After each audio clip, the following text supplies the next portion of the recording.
Hey guys, I hope everybody's having a fantastic day.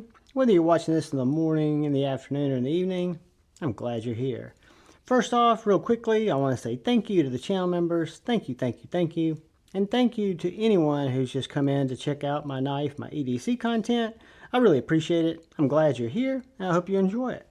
So today is a video that I've been thinking about doing a series of, but these are going to be 5 what I consider to be fantastic knives that are from in the past. So they're knives that by no means are new.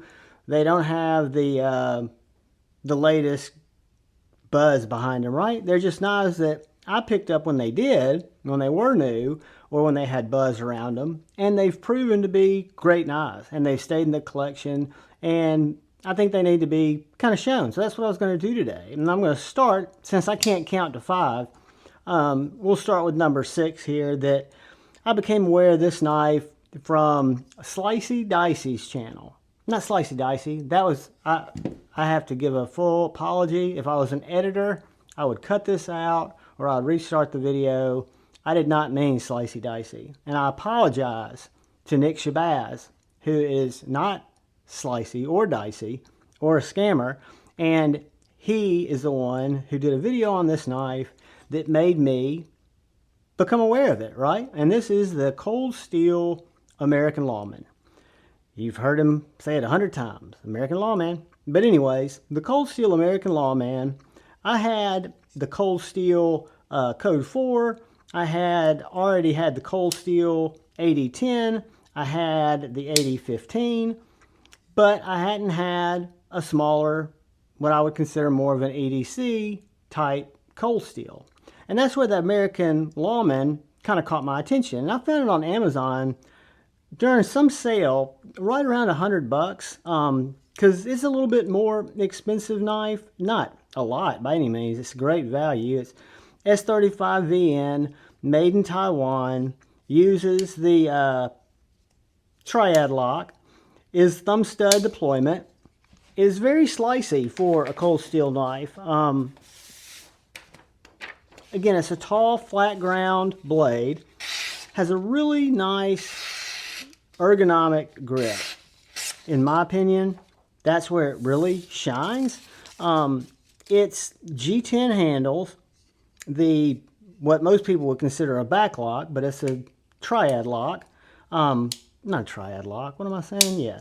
Anyways, it's a Demko's lock, and doesn't have a deep carry clip, has a short, kind of a mostly deep carry clip, has a lanyard hole, but the ergonomics of this knife, whether you want to stand back with it and chop or do something like that, or you want to use this forward finger choil, it is extremely comfortable.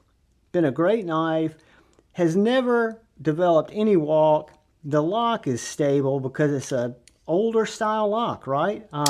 Not older in the fact that it's an improvement on the back lock, but it's not a flashier lock. It works great, is my point. The Cold Steel American Lawman, while not my favorite cold steel, is definitely what I consider an unsung kind of hero, or a knife that really should get a lot more looks. If you're looking for a hard-working knife that's not going to weigh a ton, that's not as thick as an 8010 or 4 Max. Just a great knife. So guys, number 6 in my top 5 is going to be the Cold Steel American Lawman. So number 5, in 5 knives that at one time were absolutely grails to me, that have stayed in my collection, but don't get enough love anymore because they're not the newest, latest, greatest thing. And the Ritter Hogue RSK, Ritter Survival Knife, I think MK2, I forget all the different little acronyms, but this is a knife that Doug Ritter, who used to work, who's the founder and the Knife Rights guy, and also had a lot to do with Benchmade's Griptilian. They were working together on this knife, which might look very familiar. And when they ended that relationship, Doug went to Hogue to continue with his RSK2. And they made some, I think, substantial improvements over the Benchmade. It does come standard. First of all, it's only available at KnifeWorks. It's an exclusive design, which is available at KnifeWorks, but they're typically in stock, and they're typically priced much more economically than a Benchmade. At least when I bought them, they were. They're now in MagnaCut. This one's 20 CV, which was the standard blade steel when I picked this one up. It's stone washed, tall, flat grind, G10 handles that have really good texture. They're contoured handles that are also very textured. So where the Griptilian, in my mind, which I have one, I also have a mini Griptilian, and I have a mini RSK too, because I love this knife. It is just a better animal in all different respects. Those respects being the axis style lock, the bar lock. On the RSK2, Doug Ritter's, you've got a much more grippy little axis bar that feels much more substantial. So when you look at the Benchmade, let me grab it. I won't spend too much time on it though.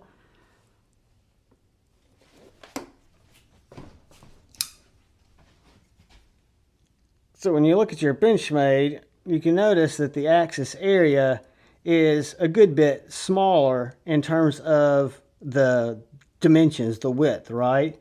And you can also tell that that spring is done a lot different and feels a lot thinner. I should bring out my mini, except I don't have it with me, just to show you that they're the same. The RSK2 is built to be much more substantial than the Griptilian. I think when Doug took it to Hogue and they started doing their stuff, they made a much more, I guess they improved on areas that they would have liked. So this shows you the mini grip and the mini RSK2, and you can see you just got a thicker lock mechanism in here.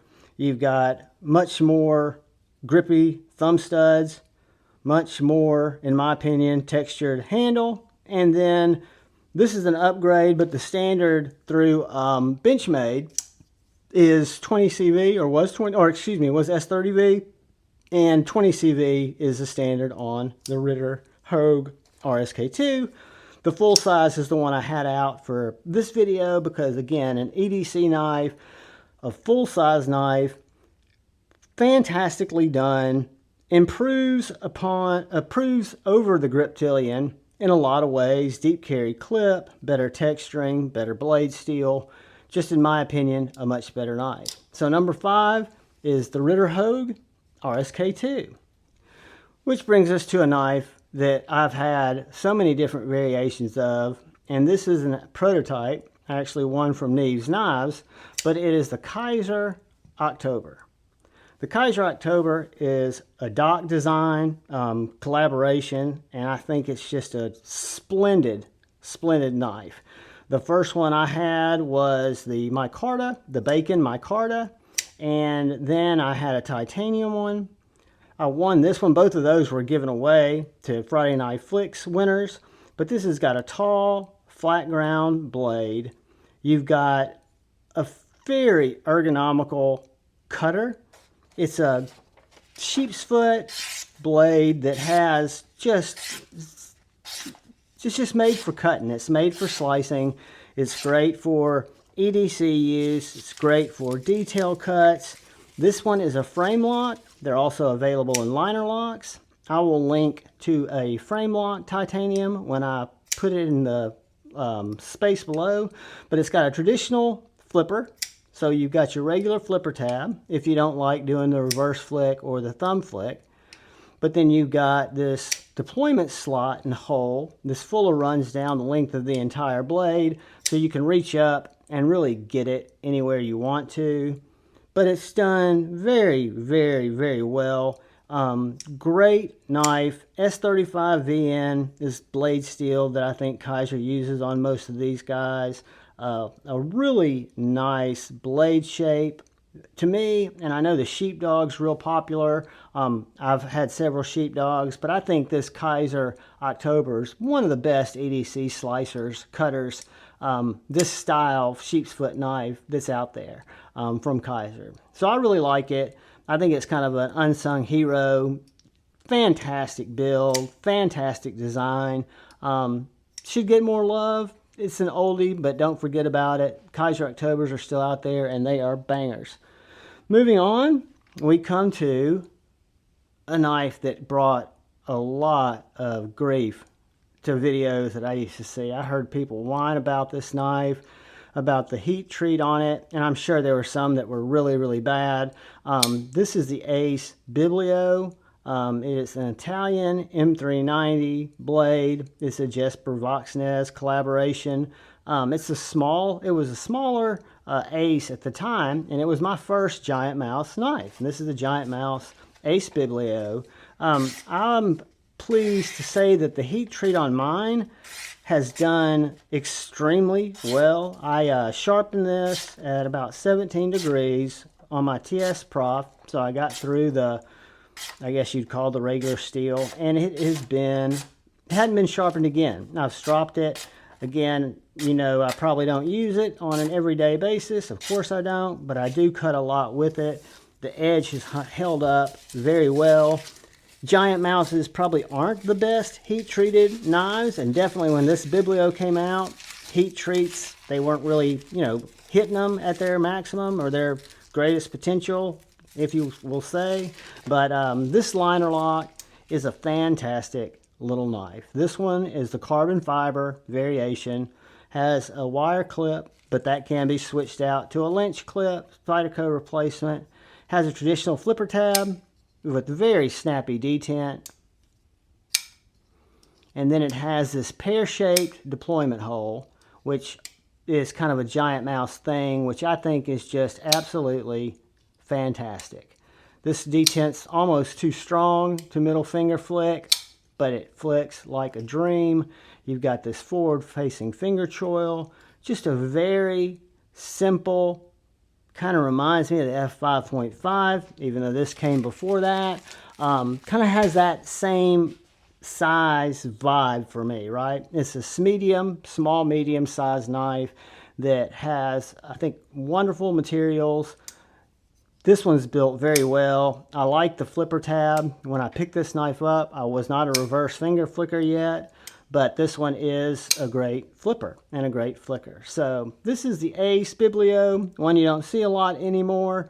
It's still a great knife. I've got a lot of GiantMouse Ace knives in my collection, and I've been reluctant and don't think I'll be letting the Biblio go. It's that good, guys. To me, I think it's a great knife. Moving on, we come to number 2. That was number 3. And number 2 is an absolute banger and probably my favorite TwoSun knife. This is the TwoSun TS129. It's a front flipper that is a sheep's foot that has kind of this unique little point that's a splinter there. Kind of a Warncliffey type sheep's foot, and I don't know if you can see the roll of that belly there. This knife has textured titanium lock side, a clip that goes in and out of pocket fantastically well. It has a beautiful blade with a really nice swedge that thickens up down here towards the tip. Has a perfect cutting tip, wonderful sharpening choil, fantastic ergonomics. I want to say this is a night-morning collaboration. I could be wrong. Could be Moksar Mokhtari. I'm not sure. There's the maker's mark. You guys can see that before. I know I'd have. M390 blade steel. And again, the beauty of this knife is not only in its action and its design, but it's in that blade shape. It is such an absolute slicer. And that tip is so functional that it's just on another level.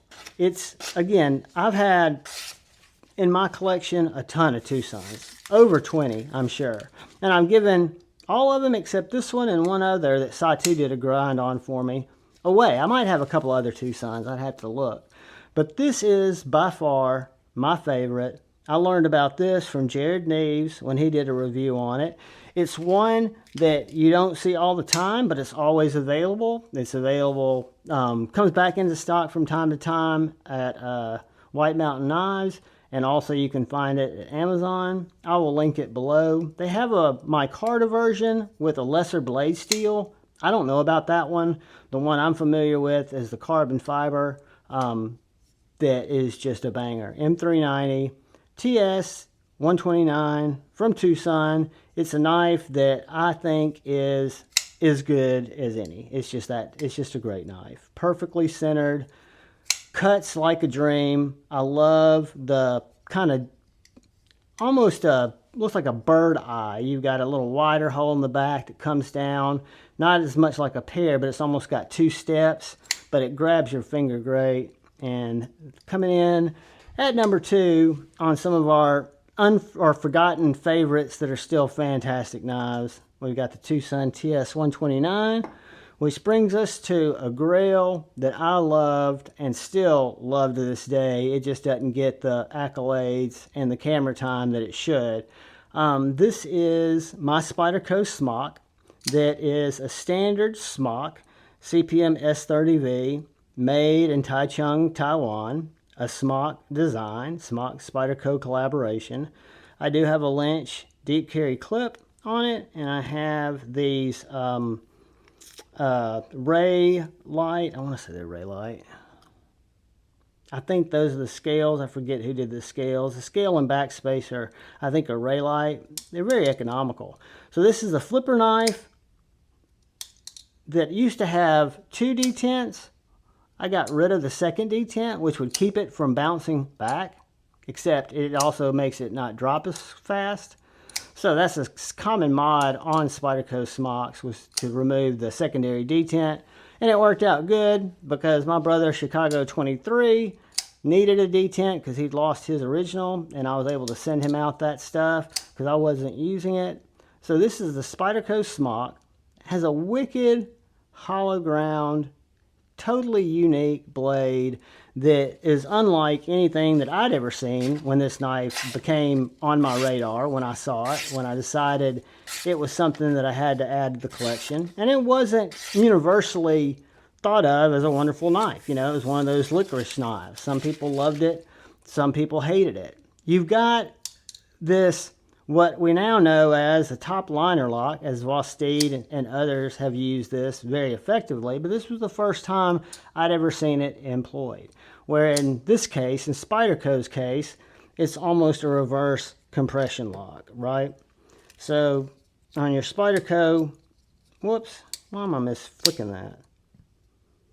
You've got your compression lock here that locks up the tang. You push that out of the way, the blade falls. Here, you've got it on the other side. Instead of having that compression lock, you just actuate this button, pushes that out of the way, and it falls shut. Guys, this knife is a winner. I'm surprised they still make them. They still come out.